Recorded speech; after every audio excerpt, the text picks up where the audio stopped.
In the winter of 1817, a Navy captain named Samuel Chester Reed walked into the chambers of the House Committee on Naval Affairs, carrying a hand-drawn design on folded paper. He had been summoned. The letter arrived 11 days after he submitted a formal complaint to the Secretary of the Navy, a complaint that named 4 sitting congressmen by title and accused them, in writing, of deliberately obscuring the true origin of a decision that had quietly altered the most recognized symbol in the young republic.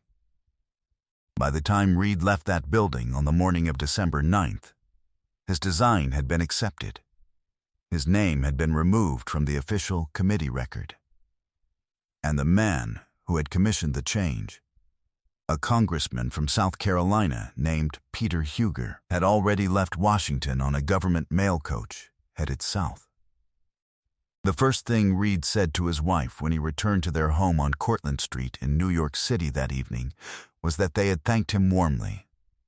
The second thing he said was that they had asked him to promise never to publish his full account of how the flag had come to carry 15 stripes in the first place, and what those stripes had originally been designed to signal. The official history tells us the flag changed because Congress needed it to reflect the growth of a new nation, that the shift from 13 stripes to 15, and then back to 13, was a matter of practical design. A growing republic, a symbol that needed to accommodate new states. Nothing more. What the official history does not tell you is that the 15-stripe flag was created in the aftermath of a closed-door meeting that no attending congressman ever fully described in personal correspondence. That the man credited with restoring the 13-stripe design was asked, in writing, to remove specific paragraphs from his proposal before it reached the floor, and that a 212-page congressional ledger documenting the deliberations behind the Flag Act of 1818 was removed from the Library of Congress reading room in the spring of 1931 and has never been returned to open circulation. Before we go further, if you find these buried investigations as fascinating as I do, hit subscribe so the next one finds you when it drops. The algorithm tends to suppress this kind of research unless you tell it otherwise. To understand what happened to that 15-stripe flag, we have to go back, not just a few decades. We have to go back to 1794, to a nation that had just finished fighting a war it nearly lost, to a government that understood, perhaps better than any government since, that symbols carry a kind of authority that laws and proclamations never quite achieve. A government that was, in 1794, already beginning to fracture along fault lines that would not fully surface for another 60 years. The first Flag Act was passed on June 14, 1777. It established 13 stars and 13 stripes, one for each of the original colonies. The resolution was brief. It was practical. It was, by all surviving accounts, uncontested. No debates were recorded. No competing proposals were submitted. The 13-stripe flag entered existence without ceremony, without opposition, and without a single documented dissenting voice in the entire Continental Congress. The Second Flag Act is a different story entirely. It was passed on January 13, 1794. 2 new states had entered the Union, Vermont in 1791 and Kentucky in 1792. The act added 2 stars to the flag, and for the first and only time in American history, added 2 stripes as well. 15 stars. 15 stripes. The flag that would fly over Fort McHenry, the flag that Francis Scott Key would watch through the smoke of a British naval bombardment on the morning of September 14, 1814, and call. In the poem he scribbled on the back of a letter in a boat on the Patapsco River. The flag with broad stripes and bright stars. But here is what makes the Second Flag Act different from every other flag legislation in American history. The deliberations behind it were not recorded in the standard Congressional Journal for the third session of the Third Congress. Every other piece of major legislation from that session, tariff disputes, naval appropriations, a resolution regarding the Jay Treaty, is documented in full. The Flag Act entry consists of 4 lines: a motion, a second, a vote, an outcome. The name of the man who introduced the motion, Benjamin Goodhue of Massachusetts, appears. The name of the man who seconded it, Abraham Baldwin of Georgia, appears. What does not appear is any record of what was discussed in the 4 hours between the introduction of the motion and the vote. Benjamin Goodhue died in 1814. Abraham Baldwin died in 1807. Neither man left a written account of that meeting. Samuel Chester Reed was not a politician. He was not a theorist. He was a decorated naval officer who had commanded the privateer General Armstrong during the War of 1812, a man who held off a British squadron of more than 2,000 sailors with a crew of 90 men in the harbor of Felle in the Azores over the course of a single night in September 1814. The engagement became one of the most cited examples of American naval courage in the war. Reed received a congressional commendation. He testified before the Senate on matters of naval strategy in 1816. He was 52 years old in 1817. He had no history of instability, no documented financial grievances against the government, and no political affiliations that would explain why a decorated veteran would fabricate accusations against sitting members of Congress. What Reed documented, in a series of private letters now held at the New York Historical Society under the call number BV Reed SC, was a conversation he had with Congressman Peter Huger in the fall of 1817. According to Reed, Huger admitted that the 2 additional stripes had not been added solely to honor Vermont and Kentucky. They had been added, Huger allegedly told him, to create a visual and symbolic distinction between the flag of the original 13 colonies and the flag of an expanding federal republic, a distinction that had been requested, not by Congress, but by a group of commercial and political interests in Philadelphia and New York, who had specific reasons for wanting the new nation's primary symbol to carry the visual weight of growth and expansion, rather than the fixed, closed geometry of 13.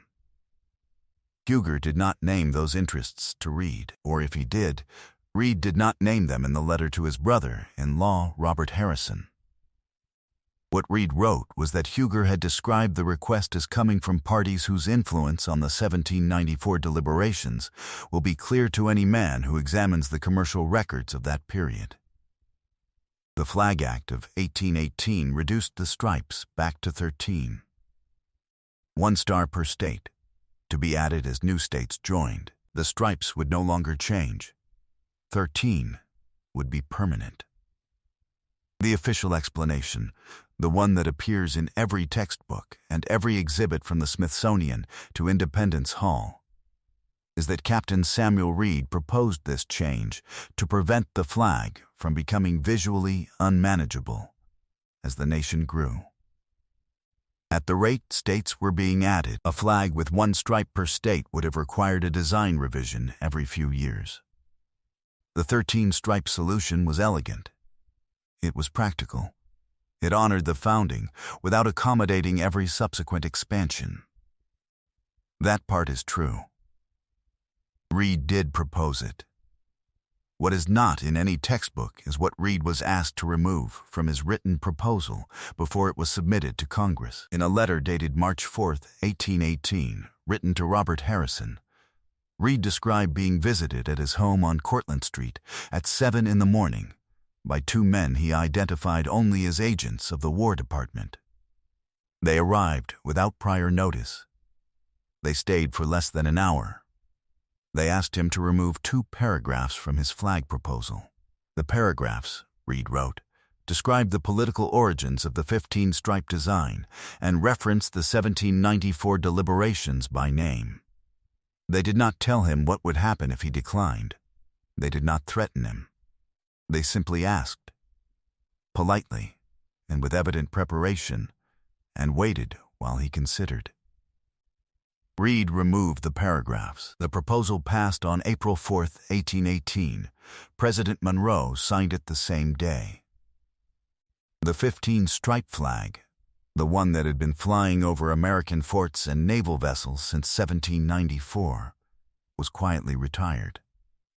Its replacement carried the same 13 stripes that had been on the original 1777 flag, as if the previous 24 years, and the 15-stripe design had been a brief and forgettable interlude rather than the flag under which the Republic had survived its Second War.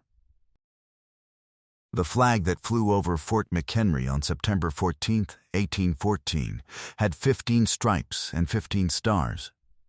It was made by a Baltimore seamstress named Mary Young Pickersgill, who worked out of her home on Albemarle Street with her 13-year-old daughter, Caroline, her niece, Eliza Young, and 2 indentured servants whose names do not appear in any preserved record.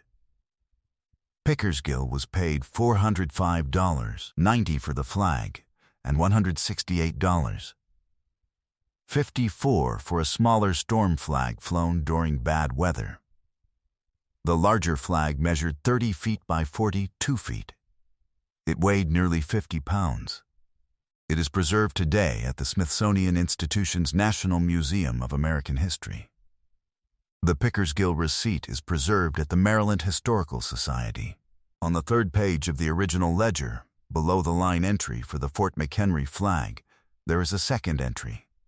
It records an order for a second flag, 17 stripes, 15 stars, delivered to a recipient identified only as the Commodore. The cost is listed.